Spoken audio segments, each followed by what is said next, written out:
Buonasera da Sicilia 24, ecco i titoli del telegiornale. Programmati per il 2033 parte dei fondi per il ponte sullo Stretto e polemica per l'emendamento previsto nella nuova manovra finanziaria del governo. Intanto Ministero e la Stretto di Messina confermano che l'opera si farà. La segretaria del PD Elly Schlein da Catania lancia la sfida alla Meloni e ricompatta il partito regionale. L'obiettivo, dice, mandare a casa Schifani. Messina, l'amministratore delegato di Caronten Tourist, respinge le accuse di tentato depistaggio della procura nel filone d'inchiesta che lo vede indagato con stagno dal Contres. Figli violenti da Catania e Vittoria, due storie accomunate da aggressioni e minacce nei confronti dei genitori che negavano denaro, arrestati un 28enne e un 15enne. Biglietti a ruba per il Sicilia Express dopo la falsa partenza del 13 dicembre, il click day oggi per prenotare il treno che riporterà a casa gli studenti fuori sede. Tradizione immancabile a Natale, la scacciata a Catania non può mancare sulle tavole delle feste, vi mostriamo la ricetta e i gusti più amati. Calcio, archiviato il pari di potenza, il Catania pensa già alla sfida interna contro l'Atalanta Under 23, domenica in tribuna atteso il presidente Pelligra. Serie B, il Palermo ha già la testa alla gara di venerdì ad Avellino, rosanero a caccia della quarta vittoria consecutiva.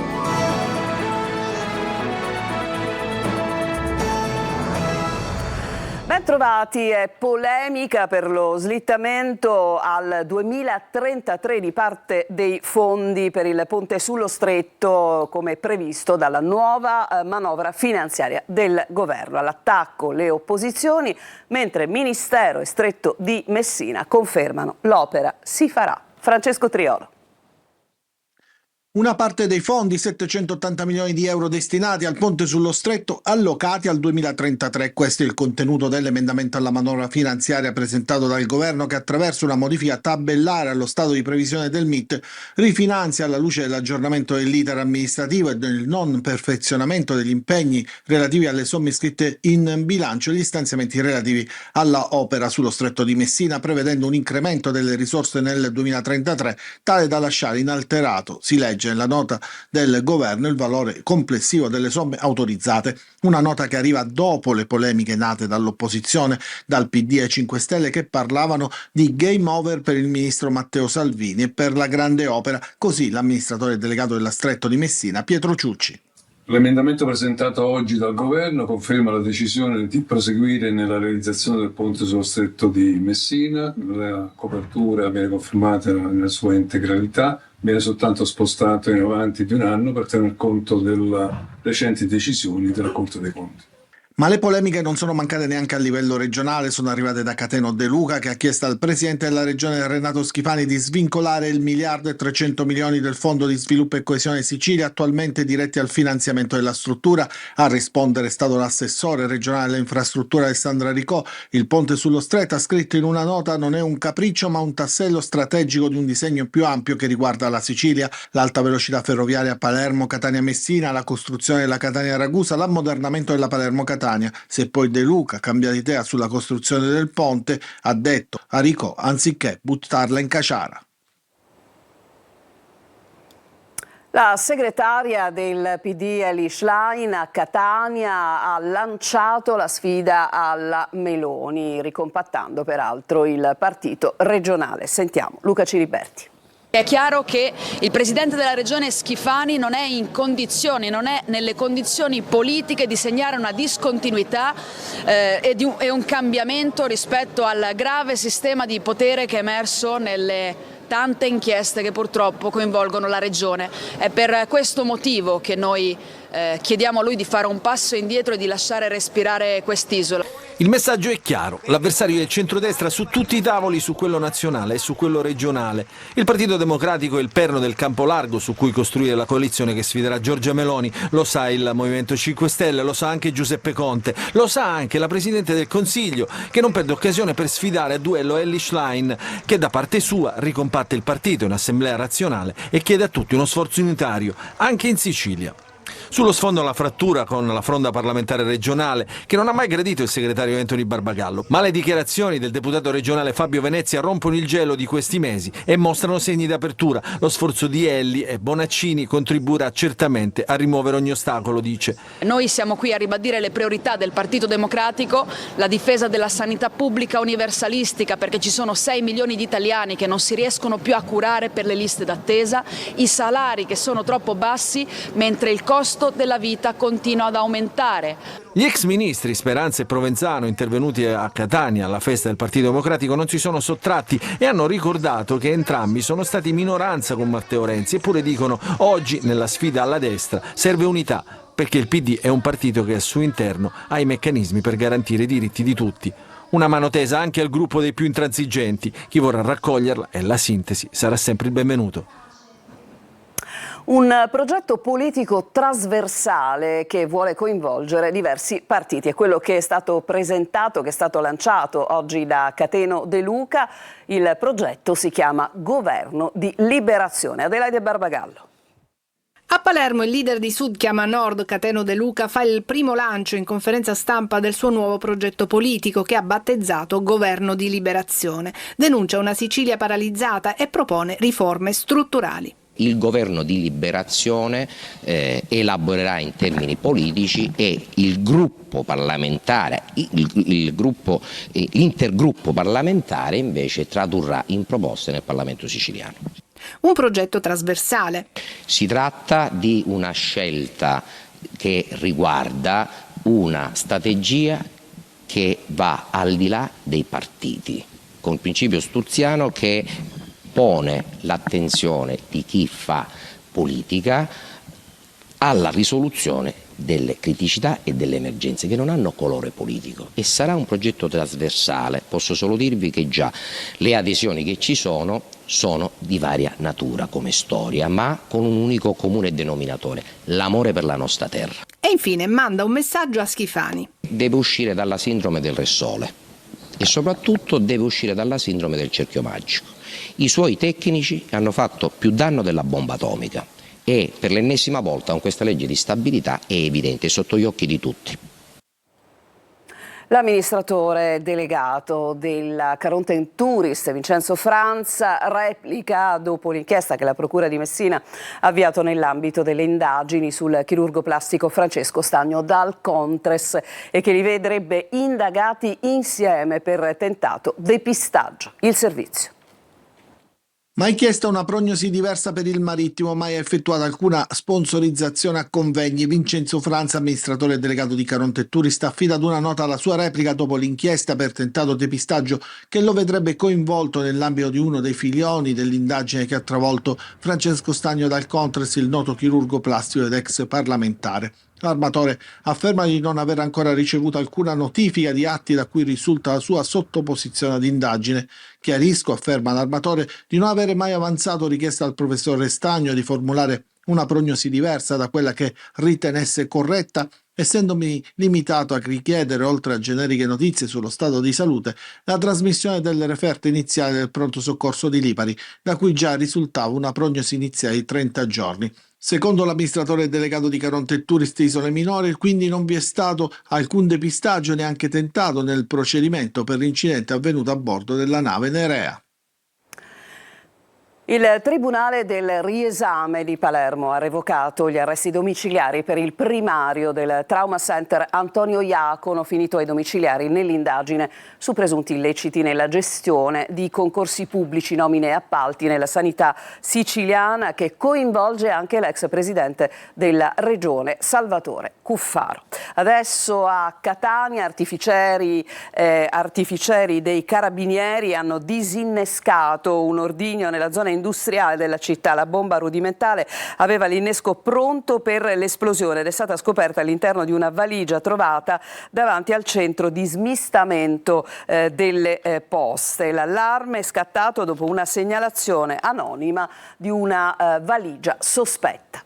A Palermo il GIP ha disposto 21 ordinanze di custodia cautelare in carcere e 4 agli arresti domiciliari nei confronti di 25 persone coinvolte in 2 operazioni antimafia e antidroga condotte dalla polizia la scorsa settimana. Nel corso dei 2 blitz erano stati notificati 50 fermi, per cui è stata celebrata l'udienza di convalida. Adesso vi parliamo di 2 storie accomunate dalla violenza di figli nei confronti dei genitori. A Catania un 28enne picchia continuamente la madre che non vuole dargli i soldi per la droga, mentre a Vittoria addirittura un 15enne minaccia il padre con un coltello a scatto. Luca Ciliberti.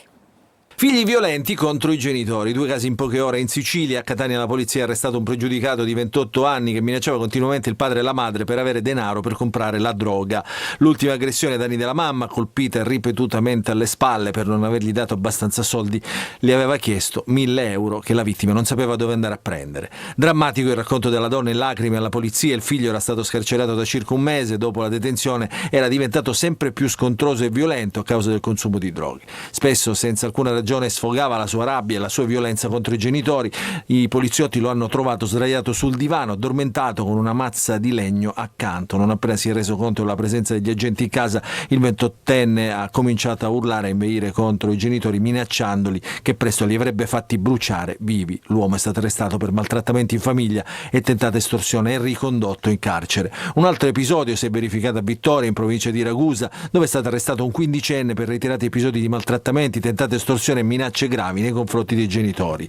Il ragazzino aveva minacciato con un coltello a scatto il padre perché si era opposto alla sua richiesta di avere 1.600 euro per comprare un ciclomotore, nonostante fosse sprovvisto di patente di guida. Il ragazzo, anche davanti ai poliziotti, ha continuato a mantenere un atteggiamento spavaldo, aggressivo e violento e a rivolgere minacce ai genitori. Il 15enne è stato arrestato e portato in un centro di prima accoglienza a disposizione della Procura per i minorenni di Catania. Palermo Carmelo Barone, 83 anni, è morto in ospedale dopo essere stato investito mentre stava attraversando sulle strisce pedonali. Ieri sera in via Ammiraglio Rizzo lo scontro con uno scooter di un impiegato delle poste. Noi adesso ci fermiamo, c'è una pausa e poi vi raccontiamo com'è andata la vendita dei biglietti del Sicilia Express. A tra poco.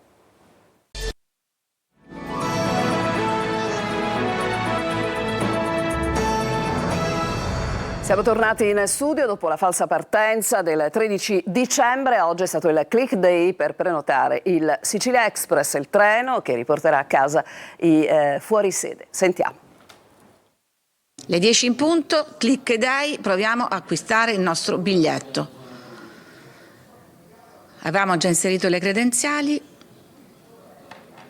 ma non riusciamo a entrare sul sito. Dopo vari tentativi riusciamo a trovare un biglietto da Milano Porta Garibaldi a Catania Centrale con partenza sabato 20 dicembre e rientro il 10 gennaio. Come noi dal centro-nord, migliaia di studenti e fuorisede hanno provato a prenotare uno dei 1.100 posti disponibili sul Sicilia Express, che quest'anno si è raddoppiato. Dopo i problemi tecnici del 13 dicembre scorso, che hanno costretto a fare slittare il click day a oggi, i fortunati viaggiatori possono finalmente preparare le valigie. In pochi minuti i biglietti sono andati a ruba. Partenza il 20 e il 27 dicembre, ritorno a scelta fra il 5 e il 10 gennaio.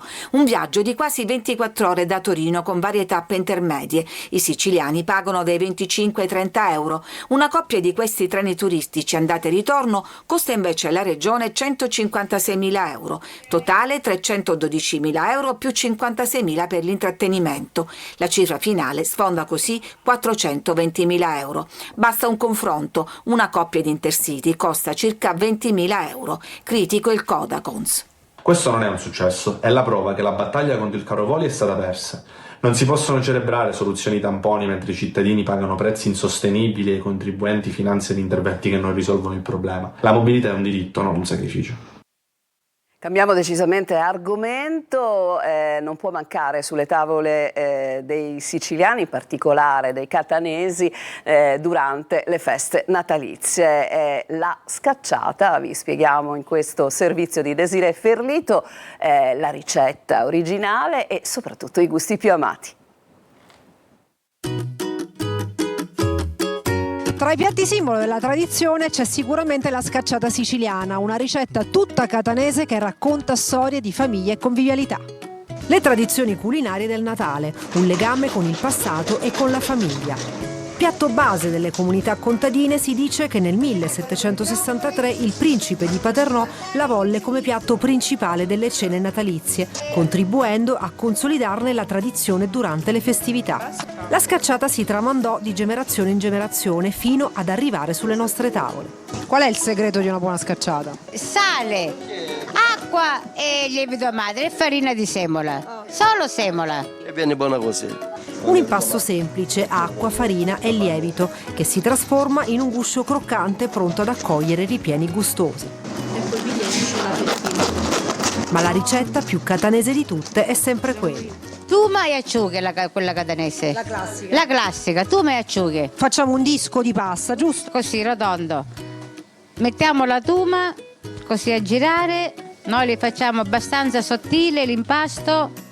E poi tutto condimento, classica catanese. La ricetta e i gesti da custodire e trasmettere ai più giovani con amore, come Michelle che ha imparato come fare una perfetta scacciata da mamma Angela. Un'altra scacciata tipica a Catania è la scacciata con i broccoli, giusto? Partiamo dagli ingredienti, Michelle. Allora, gli ingredienti base per fare una schiacciata con i broccoli è sicuramente la nostra tuma o anche il primo sale, ma solitamente qui a Catania si usa la tuma. Poi abbiamo i broccoli fatti affogati, le classiche olive nere, la cipolletta e il pepato fresco. In forno vivace per circa mezz'ora e lo scrigno è pronto. La scacciata siciliana è il piatto delle feste che conquista e unisce tutti.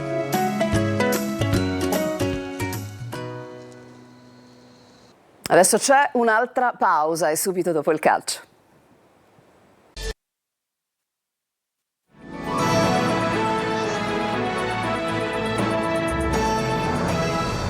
Siamo al calcio subito con il Catania che si prepara alla sfida casalinga contro l'Atalanta Under 23. In tribuna annunciata la presenza del patron Rospelligra. Tonino De Mana.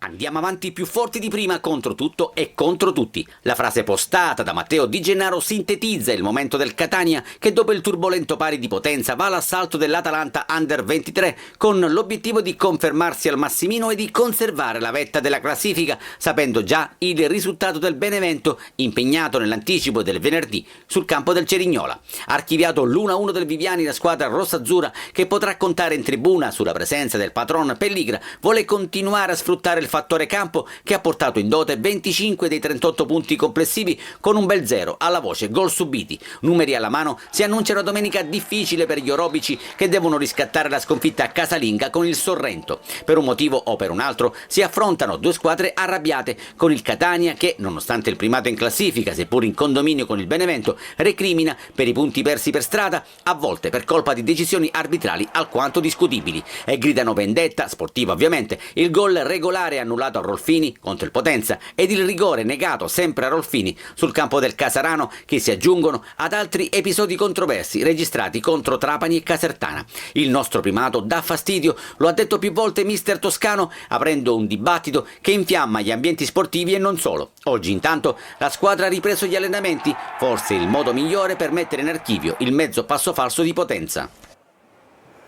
In Serie B intanto il Palermo pensa alla partita di venerdì ad Avellino. Rosanero a caccia della quarta vittoria consecutiva, il servizio di Marco Gullà. Da un lato c'è un separato in casa che ha chiesto la cessione, ovvero Matteo Brunori. Dall'altro ci sono invece i numeri che certificano l'ottimo momento che sta attraversando il Palermo. 10 punti in 4 partite. È un bottino che permette ai rosanero di tornare a sperare nella promozione diretta. All'orizzonte c'è la sfida del Partenio contro l'Avellino, una partita difficile come tutte quelle di B, ma comunque alla portata di questo Palermo. Attenzione all'infermeria, Vasic è ancora da valutare a causa di una ricaduta al dolore alla spalla sinistra e il suo recupero verrà monitorato giorno per giorno. Anche Pierozzi ha avuto un problema muscolare, la sua presenza ad Avellino è in dubbio. Se non dovesse recuperare sarebbe la sua prima assenza stagionale in campionato. Scalpita Giasi. In avanti poco cambierà, poi Ampalo sarà supportato da Palumba e Ledoaron e Brunori si accomoderà in panchina. L'attaccante è ormai fuori dai radar di Inzaghi, per lui si profila una cessione a gennaio. Il Modena ha già chiesto informazioni, ma il Palermo non vuole rinforzare una diretta concorrente per la promozione. Il telegiornale finisce qui, a tutti voi grazie per averci seguito, buona serata.